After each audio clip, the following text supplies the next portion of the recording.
Raúl fabrica las bicicletas blanquiceleste en la República Argentina. Chanli produce en China las bicicletas blanquirrojas. Las bicicletas chinas son más baratas que las argentinas, porque en China se producen millones de bicicletas, lo que permite reducir los costos de cada una. Y además, los salarios de los chinos son menores que los argentinos. Por lo tanto, en Argentina se venden muchas más bicicletas chinas que nacionales. Pero, ¿qué ocurriría si el Estado argentino estableciera un impuesto a las bicicletas que vienen de afuera, es decir, un arancel a las importaciones de bicicletas?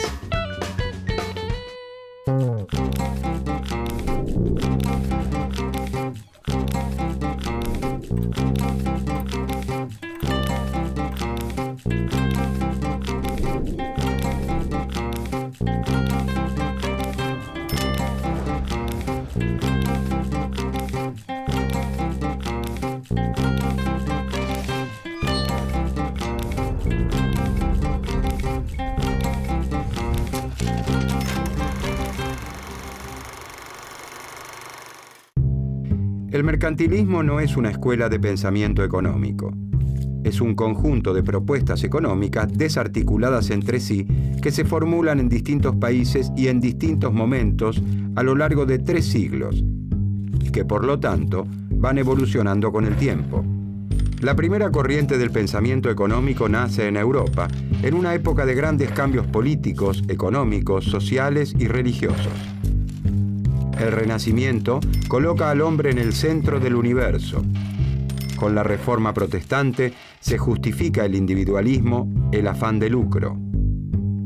El ahorro y la vida austera propician la acumulación de riquezas. Estos cambios van socavando poco a poco el mundo feudal. El mercantilismo, como corriente del pensamiento económico, rompe con los moldes morales y religiosos que eran moneda corriente en la Edad Media. La economía abandona el ámbito de la moral para situarse en el de la política. Los mercantilistas son grandes mercaderes autodidactas, miembros de la corte o funcionarios de las compañías de comercio coloniales con preocupaciones eminentemente prácticas. Su principal interés es dilucidar cómo aumentar el poderío y bienestar del reino. Y el aumento en el poderío del reino depende de que crezcan las ganancias de los capitalistas comerciales, aseguran. Estos pensadores van elaborando una serie de recomendaciones para promover el bienestar de sus respectivas naciones, considerando al comercio exterior como la gran fuente del progreso.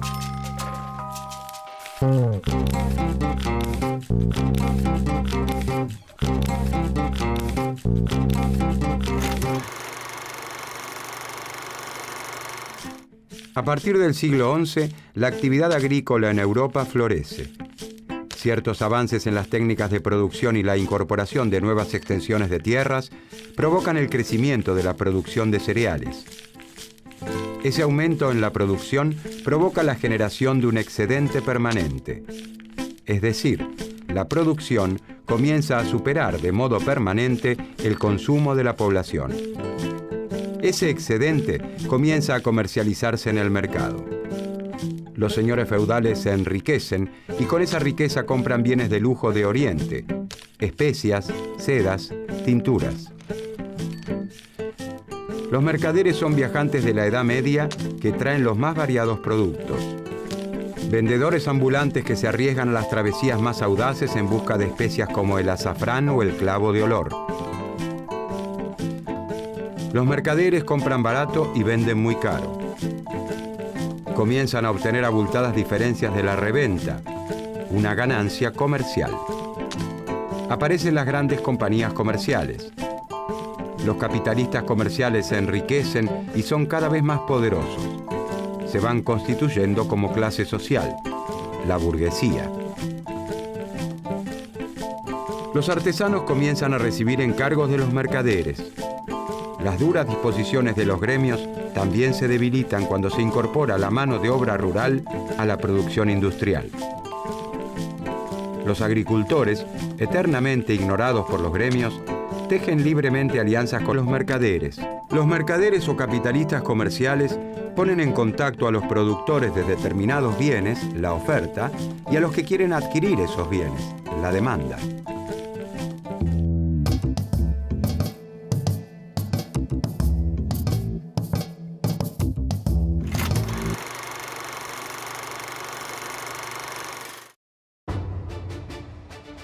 Este es el lugar para desembarcar. ¿Estáis seguro que allí encontraremos las especias que el rey nos ha pedido? No lo sé, pero debemos intentarlo por el bien de todos. Además, tenemos que llegar a esas costas antes que los holandeses. A prepararnos. ¿Alguien ha chequeado el pronóstico del tiempo? Da tormentas. ¿Dónde lo has chequeado? En el Meteofa, Wingguru y Weather Channel. ¿Sigues teniéndole miedo a las tormentas? No. Además, eso no es tan importante. Vamos a lograrlo. Así me gusta que hablen. ¡Andando!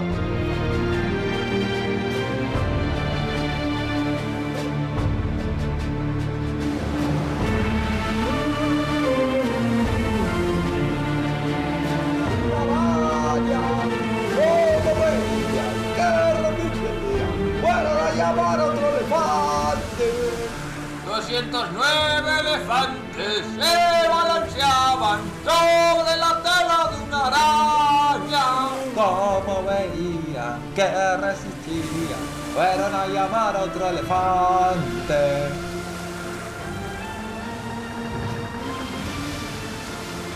Ya falta poco. ¡Capitán! ¡No aguanto más! ¡Necesito ir al baño! ¡Urgente! ¡Siga remando, marinero! Piensa en todas las cosas que pueda comprar. Será un hombre respetado y rico. Quizás almuerce con Mirta Legrand. Y mujeres. Todas las mujeres que siempre quiso. Y los favores del rey.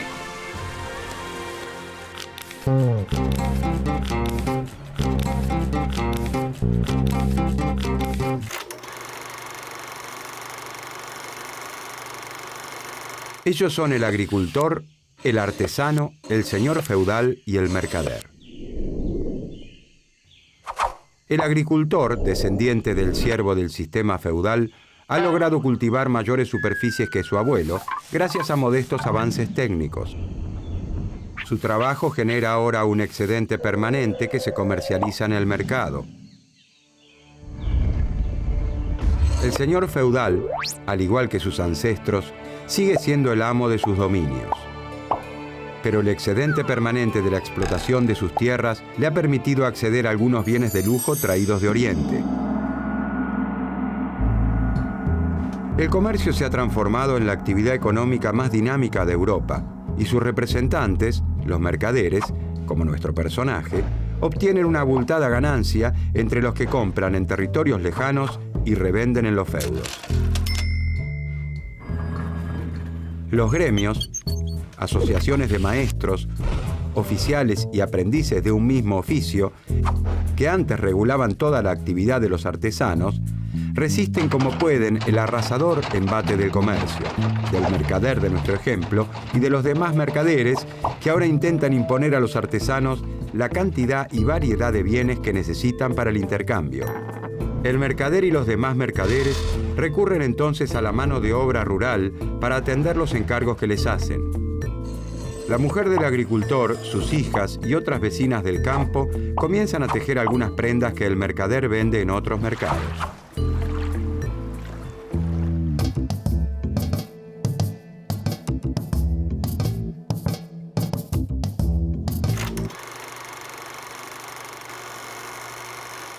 El mercantilismo evoluciona a lo largo de sus 3 siglos de historia. Una de las primeras corrientes fue el metalismo español. Para ese tiempo, la prosperidad de un estado se mide en oro y plata. Los estados europeos viven en guerra y sus arcas se desangran en las retribuciones a los mercenarios que integran sus ejércitos.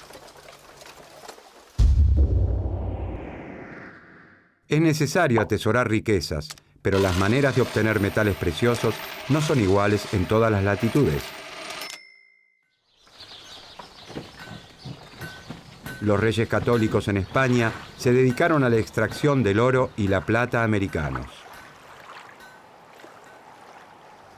Los franceses e ingleses han puesto sus fichas al comercio exterior y la piratería, una manera delicada de llamar a la extracción de metales preciosos de un barco.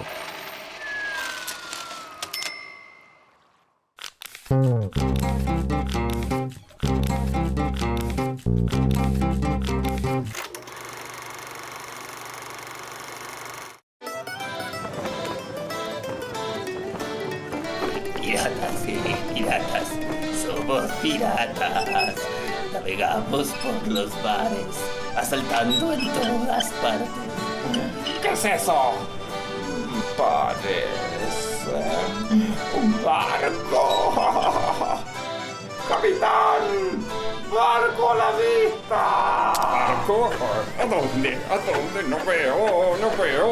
Ahora sí. ¿Un barco? ¿La papa? ¿La papa?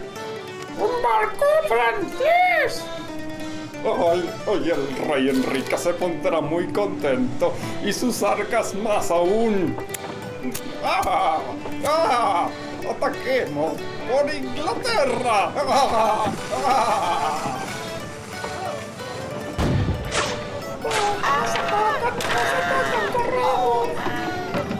¡Auxilio, SOS, ayuda!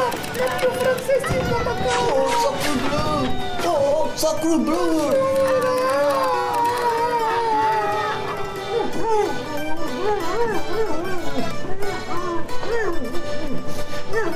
¡Dame todo! ¡Dame todo!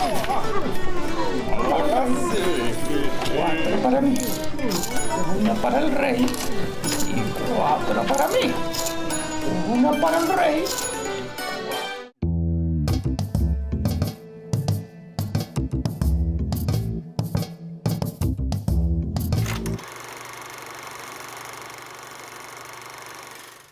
A principios del siglo XVII se comienza a alentar en Francia la producción local de manufacturas reales, productos de lujo como tapices, cristales o porcelanas. Son bienes muy requeridos por las monarquías y las clases altas que buscan parecérseles.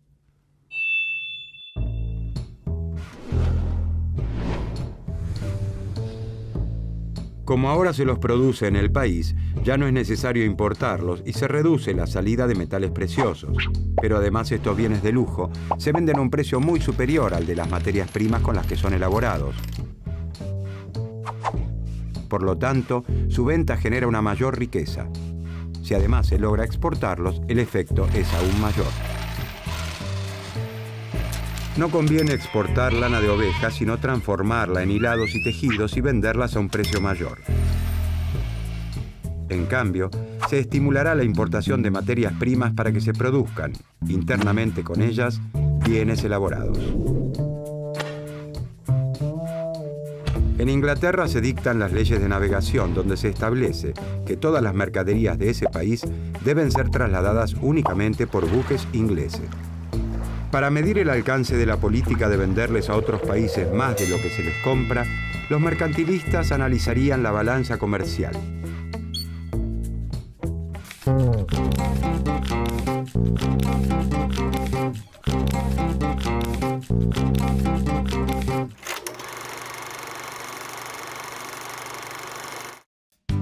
La balanza comercial es la diferencia entre las exportaciones y las importaciones de un país en un periodo determinado de tiempo. Si las exportaciones son superiores a las importaciones, esto es, si se le vende a otro país más de lo que se le compra, ingresa más oro del que sale y por lo tanto el reino se enriquece. Pero para que la balanza comercial sea positiva, es necesario, de acuerdo a los mercantilistas, defender la industria nacional, regulando el ingreso de mercaderías del extranjero. A esta política se la conoce como proteccionismo. Se entiende por proteccionismo la defensa de la producción nacional y la regulación del ingreso de mercancías. El proteccionismo busca reducir las compras a través de la sustitución de importaciones de bienes elaborados. Como vimos, la producción local de bienes, como en el caso de las manufacturas reales o la aplicación de aranceles a la importación, desalientan las compras del exterior.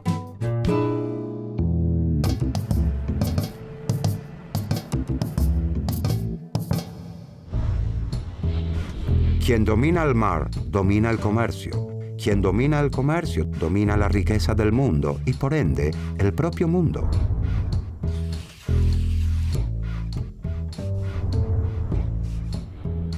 Es necesario restablecer o crear todas las industrias, incluso las de lujo, organizar a los productores y a los comerciantes en corporaciones, desarrollar a las colonias y atarlas comercialmente a Francia.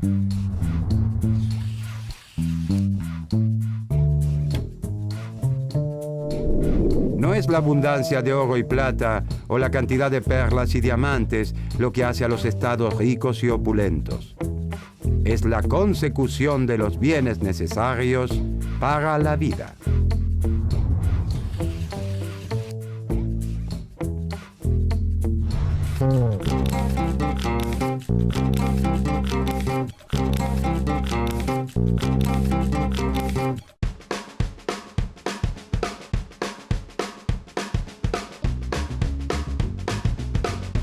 Por una serie de factores que reducen los costos de producción, como las tecnologías utilizadas y los menores salarios chinos, las bicicletas blanquirrojas que fabrica Chanli en China son más baratas que las blanquiceleste que fabrica Raúl en Argentina.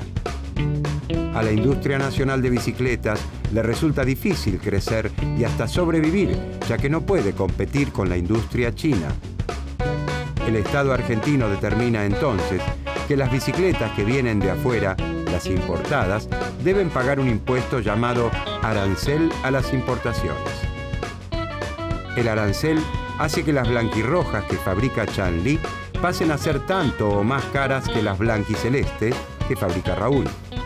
A partir del arancel, algunos ciclistas argentinos elegirán la blanquiceleste nacional a la blanquirroja china.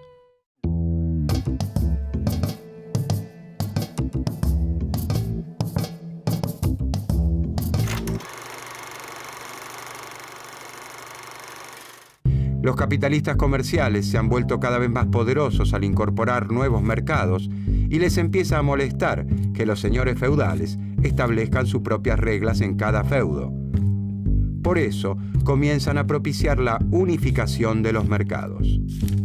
Por otro lado, algunos señores feudales han incorporado a sus dominios extensos territorios.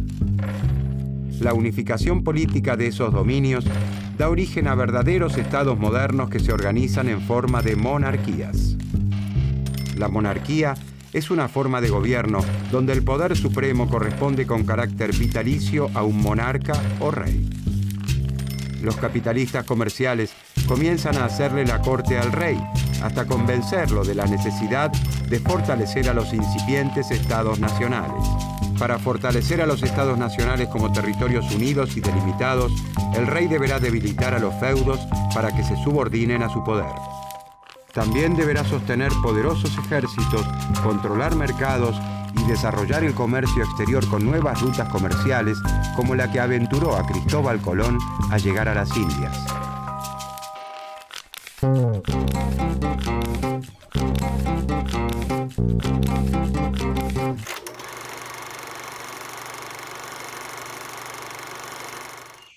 Ellos son el agricultor segundo, el artesano segundo, el capitalista comercial segundo, el señor feudal segundo y el rey primero.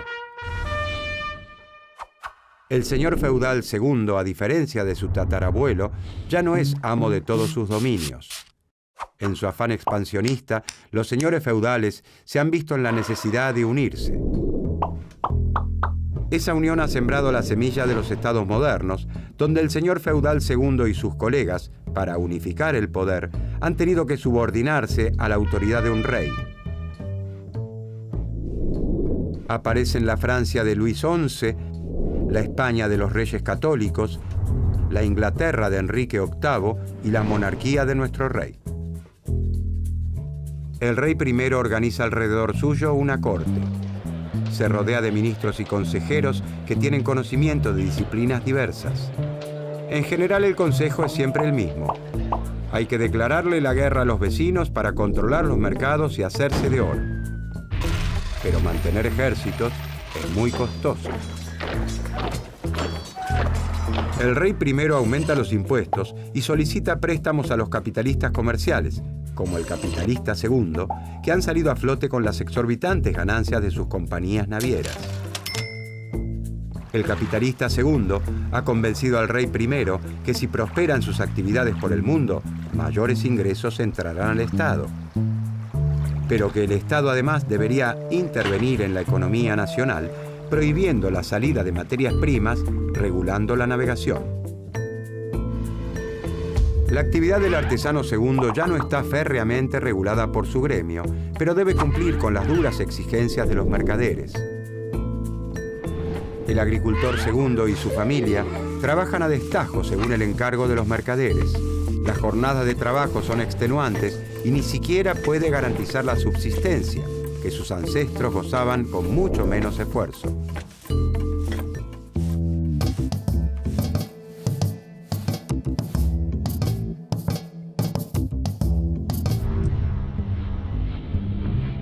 Solamente la abundancia de dinero dentro de un Estado marca qué tan grande y poderoso es.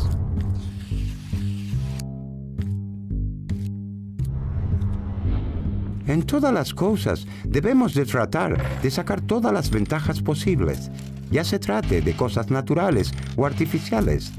Y puesto que la gente que vive de los oficios es mucho más numerosa que los que son dueños de los frutos, debemos lo más cuidadosamente posible sostener estos esfuerzos de la multitud, en lo que consiste el mayor vigor y riqueza tanto del rey como del reino, puesto que donde la población es numerosa y las manufacturas buenas, el comercio debe ser grande y el país rico.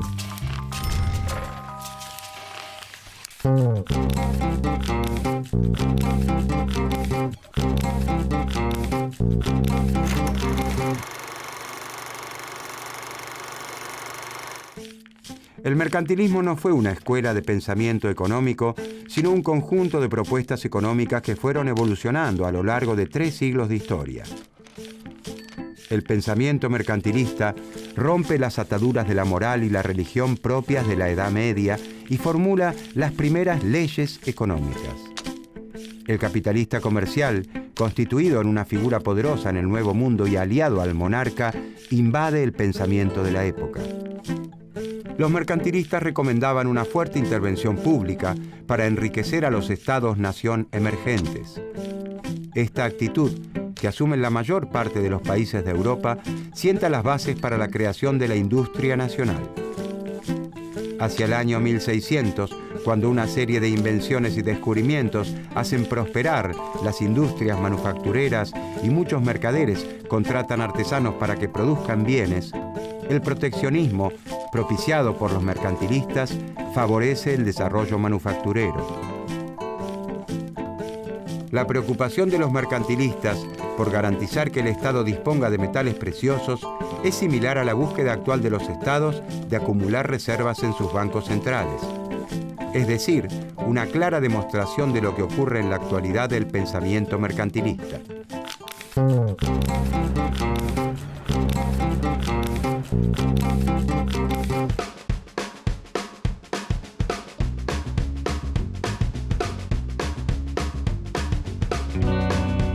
Al cobrar aranceles a las bicicletas importadas, como las blanquirrojas de Chanly, el Estado está protegiendo a las fábricas de bicicletas blanquiceleste de Raúl.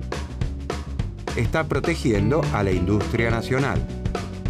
Si el Estado opta por la libertad de mercado, el ingreso de bicicletas chinas le haría imposible competir a Raúl. Debería cerrar su fábrica. Si la fábrica de Raúl cerrara, caería la producción, el empleo y la riqueza nacional.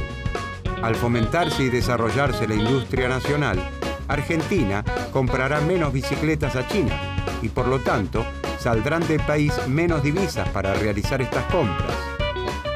Incluso puede ocurrir que Argentina logre vender bicicletas a otros países, como Uruguay, por ejemplo. El resultado en la balanza comercial será positivo. Si caen las importaciones, aumenta la balanza comercial. Y más aún, si aumentan también las exportaciones.